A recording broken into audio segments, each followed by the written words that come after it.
Coach Brooks, thank you very much for your time. Can you please introduce yourself to our viewers and tell us about the role you play within the youth structures of TS Galaxy? Hi, good morning. My name is Fabian Brooks. I am the team manager for the GDL teams, or should I say the GDL promotional league that we play in. And as I said, I coordinate all the teams from under 13 up until under 19 alongside my colleague Momo Sukazi. And yeah, that's us. Okay. You're in the GDL promotional league. You say we've got under 13 up to under 19. That's correct. How well are the teams doing within in this league? Okay, at the present moment, as things stand, we are doing okay. Overall, we are position number 4 out of 14 teams. And then individually, our under 13s are sitting at number 8. Our under 15s are top of the log, and I must mention they have been undefeated this season. Our under 17s are sitting third. And with today's results, depending on what happens, they might move up to second. And then our under 19s are also sitting third overall. We know that TS Galaxy is a new team in the PSL. When was these youth structures established?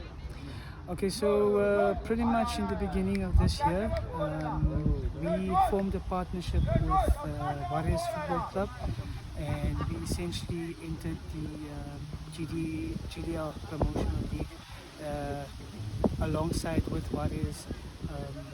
That's our current structure.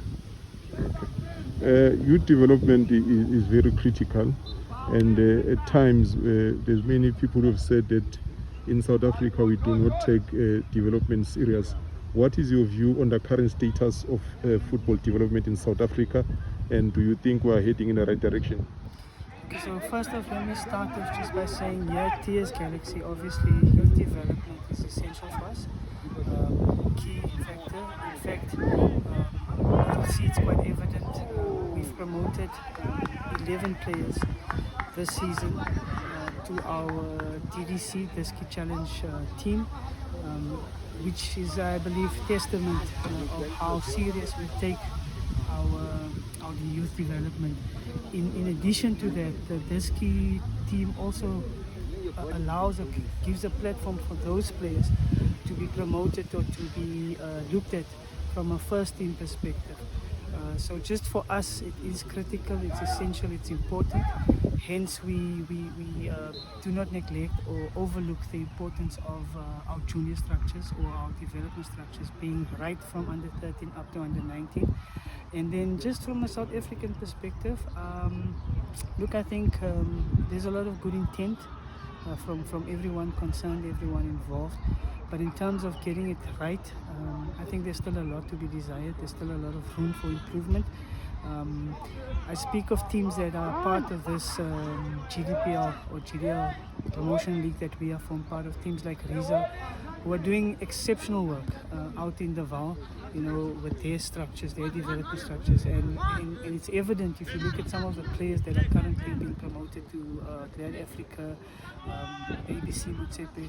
So it bears testament that, obviously development is taking place, but whether or not we can do much more, for sure, there's always room for improvement. Okay. There's also a lot of talk about the importance of coaches' education, making sure that the coaches who are grooming these young boys are equipped with the necessary skills to develop them. Unlike some of us, when we grew up, our coaches used to say, just go in there and enjoy yourselves. Correct. What is TS Galaxy doing to empower their youth coaches? So, from a club perspective, coaches are obviously encouraged to go and do the necessary coaching courses. The club affords coaches to do that. They give them time off, they assist and help them from a financial perspective. And there's ongoing learning. I mean, there's practical learning that takes place here at training. Take our head coach or our head of development, for example, always open, always there to assist and give the other coaches an opportunity to learn from him. But again, he himself always also trying to educate or upskill himself by engaging, interacting with the first team coaches and just coaches at large. So yes, for us it's important to ensure that our coaches are equipped, have the necessary education, but also the practical skill they get here on the field, and they share amongst themselves. Last one, the GDL promotional league that you play in, how competitive it is in terms of ensuring that your players get the necessary competition to develop, and what challenges are you facing in a league like I noticed today your opponents didn't turn up? How often do such things happen, and how do they impact on the development of these young players? Okay, so from a league perspective, like I said, obviously there's certain things that are beyond the control of the league itself or the league coordinator or SAFA per se. So we are quite mindful of those type of things.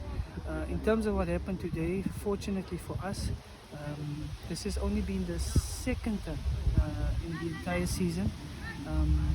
Mind you, the first time since we restarted, because there was a start and there was a break due to COVID.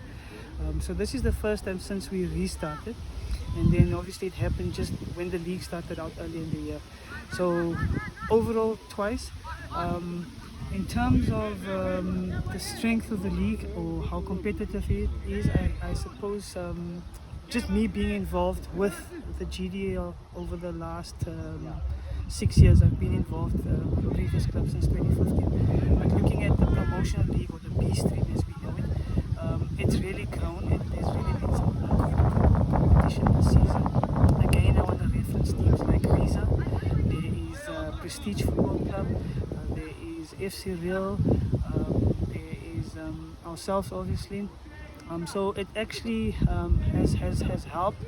It's given us a good benchmark to gauge ourselves in terms of where we're heading to, where we want to go to, which is obviously gaining promotion to the A stream. But ultimately, whether we go there or not, given our structure, we feel there is obviously enough room for us to channel, from under 19 to the DDC, from the DDC into the first team structure. So for us, it's really just about having a platform or an opportunity for our players to play week in, week out. And I think as far as challenges are concerned, not all the teams that are part of the GDPR have the same resources, the same financial support and backing. So I would like to think that, for example, today, case in point, the guys have to travel all the way from Pretoria. I'm not entirely sure at liberty to know why they didn't pitch up, but I know in previous matches we've heard people saying that there's either the transportation wasn't paid, and them being local community clubs have to rely on that. In fact, I think it cost anything between 3,000 to 5,000 a weekend to kind of if you take into account traveling, the cost for feeding the players, the referees' fees and all those type of things. So yes, those are things that are probably going to always be there. And so I think the biggest thing is, one, financial backing, financial support, and then just facilities like these. We are fortunate, we are blessed to have this, as you can see at the back of us. And again, it also bears testimony to the partners that we've got, which is Warriors Football Club and Discovery that we are at. So those are some of the things that we face and deal with. Coach Brooks, thank you very much, and I must congratulate you guys. You are doing very